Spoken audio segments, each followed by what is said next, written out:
the moon had been something that photographers had tried to photograph right from the beginning. When Daguerre even tried, and it didn't work, partly because the plates are pretty insensitive to light. The moon is quite faint, really.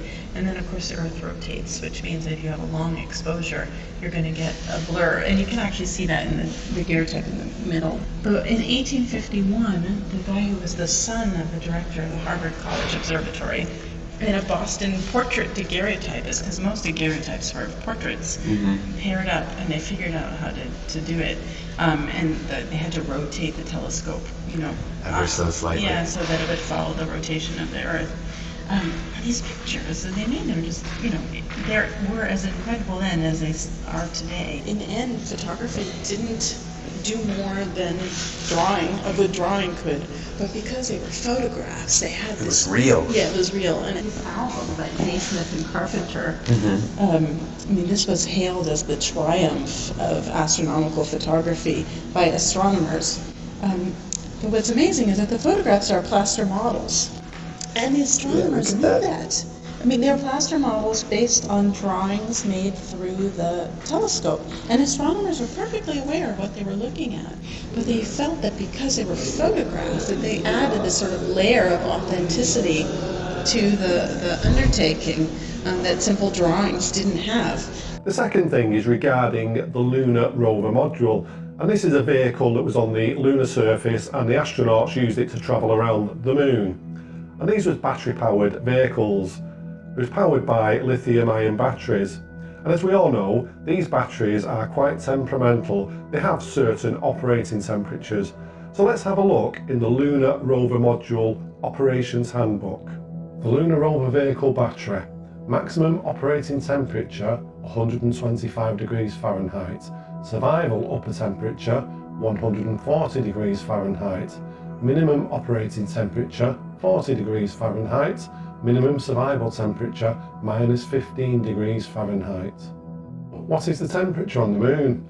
Well, the average temperature on the moon at the equator and mid-latitudes varies from minus 298 degrees Fahrenheit, that's minus 183 degrees Celsius at night, to 224 degrees Fahrenheit, that's 106 degrees Celsius during the day, because the moon has no significant atmosphere to block some of the sun's rays or to help trap heat at night. Its temperature varies greatly between day and night. So why would NASA put these batteries on this lunar rover module that aren't going to operate on the lunar surface?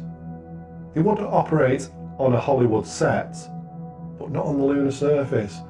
That's scientific evidence, part 2. We didn't land on the moon. And let's touch on the lunar module. Have you seen it? Have you seen the images of it? It looks like a child's put it together. It's made out of tin foil and sticky tape. It's not something that a NASA engineer would put together. It just looks really, really poorly made. Would you go to space in something made out of tin foil and tape?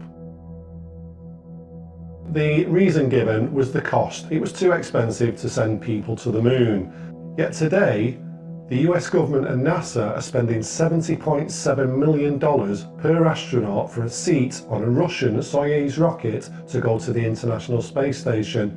This doesn't make any sense whatsoever. Surely you would be spending that money on your own space program to still send people to the moon, because that's a new frontier. If you could take control of sending people to the moon, surely that makes more economical sense than spending £70.7 million per seat on a rocket to your basically superpower enemy, Russia. Why are you doing that? Well, now it's time for my burning question. And it's a question that's not been asked anywhere else, not that I can find, and I certainly can't find an answer for it. And it's to do with navigation. You see, the Apollo craft relied on inertia navigation, something that was developed in the 30s. And this wasn't really very precise. It was good on land because it had point A and point B and could navigate to it. But in the solar system, the Earth is rotating around the Sun and the Moon is rotating around the Earth. So that causes problems. Point A and point B are constantly moving. So this navigation system required a sextant for alterations to the course. and this was using stars. So we're going to watch a couple of clips. The first clip is regarding the navigation system and the sextant.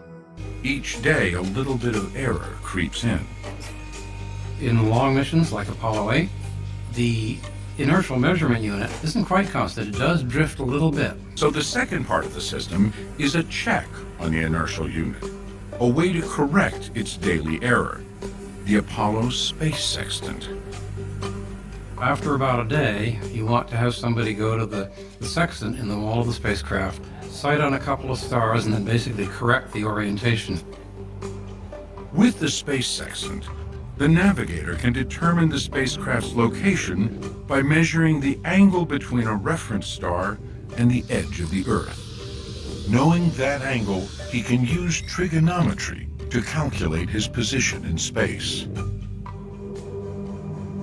Together, the inertial measurement unit and space sextant, combined with ground tracking, will tell astronauts and mission control where they are. And now for the second clip of the 3 astronauts on Apollo 11. I don't recall during the period of time that we were photographing the solar corona what stars we could see. I don't remember seeing any. So my question is, if you relied on the stars for navigation to the moon, how did you get there? Because you couldn't see any stars.